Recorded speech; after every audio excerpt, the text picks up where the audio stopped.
country that has been devastated. A country that has been devastated by decades of civil war and imperialist intervention. And I think it's quite remarkable that a poverty-stricken country or people can resist for such a long time, despite the presence of imperialism and their intervention forces and warlords and being ripped apart. But there is something so solid in there that has resisted being cowed and subjugated by imperialism. The same story in Iraq, really, when US imperialism met the rock of resistance of the Iraqi people.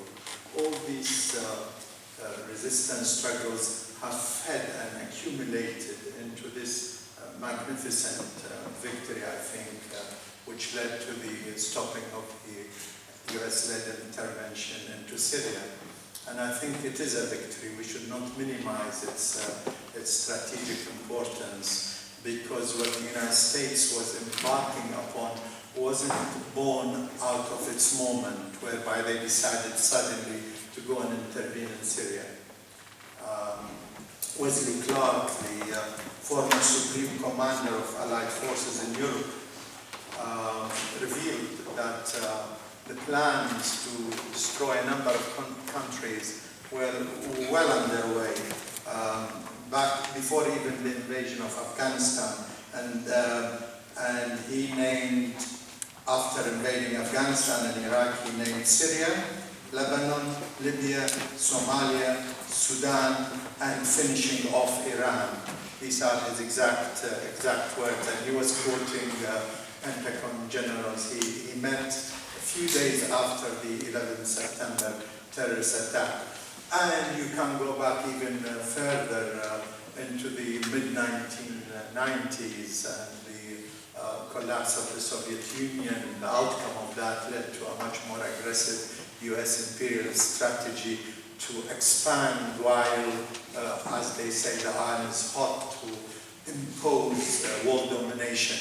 This entire strategy has collapsed, I think, before the resistance of the peoples of the Middle East and Afghanistan. Plus, quite importantly, the peace movements.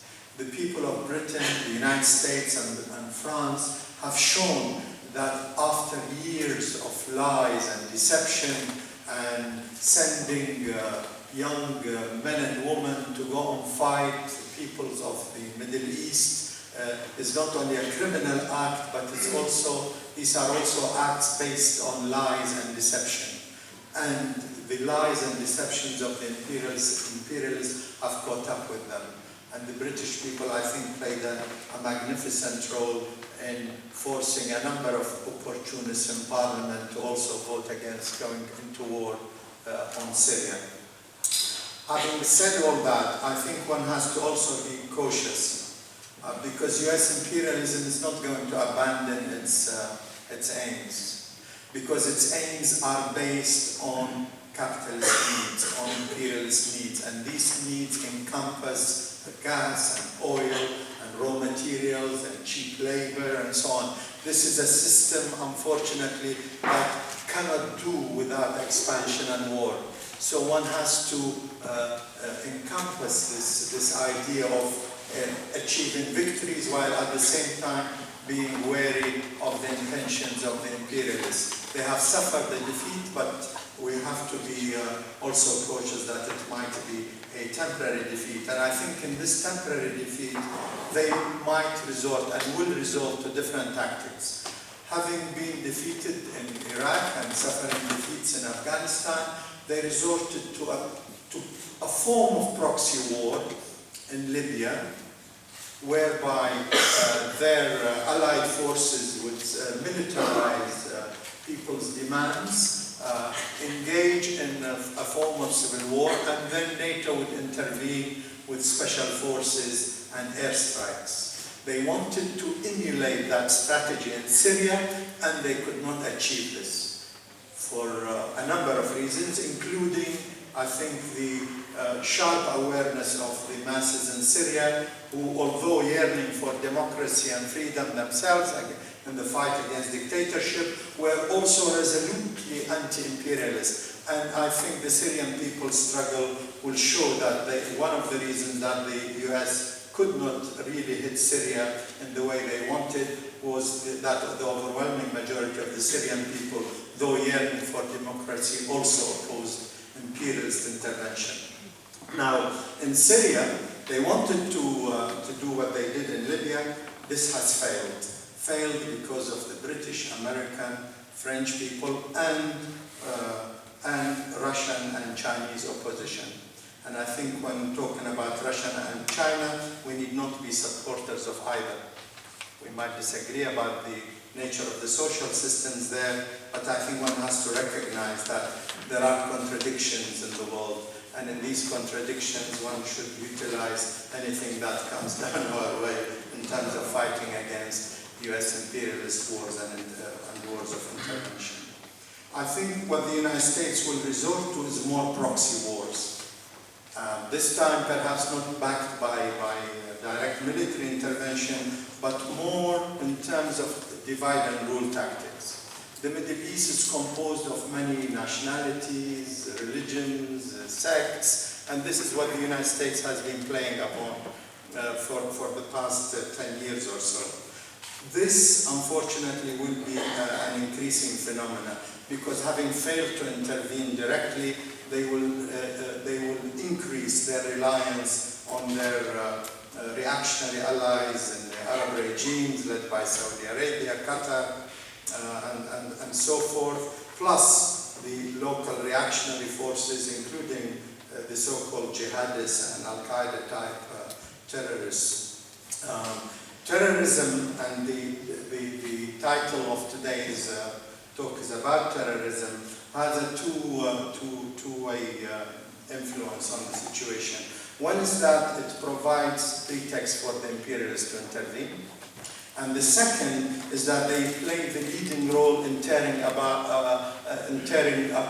the social fabric of these societies, whether it was Iraq or whether it is today in Syria. One of the aims, or rather the way imperialists encourage these terrorist organizations, because they saw the value in terms of trying to rip apart a cohesive society like Syria.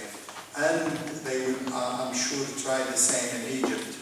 In Egypt, there's a very large Christian minority, and the plan there is quite evidently, at least it's clear to me and to a lot of Egyptians whom I read constantly. They think that this is the loophole or the division within Egyptian society in terms of religious beliefs, or differences rather than divisions, will be played upon by imperialism in any future destabilization of Egypt, with reliance again on extremist takfiris and their ideology supported by the Saudis and the Qataris.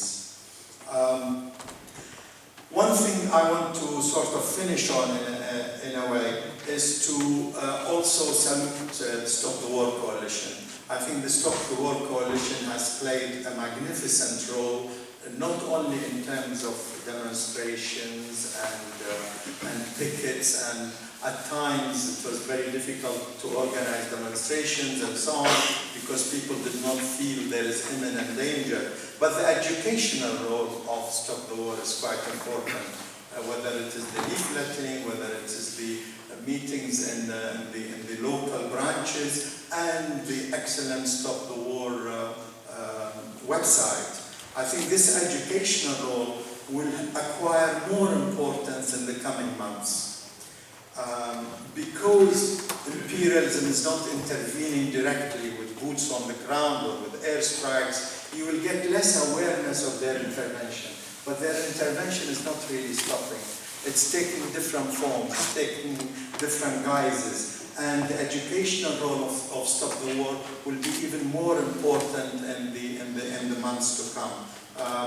So I think we should all support this type of activity and support Stop the War, and and try and stop imperialism where it hurts them most in their own homelands. Thank you.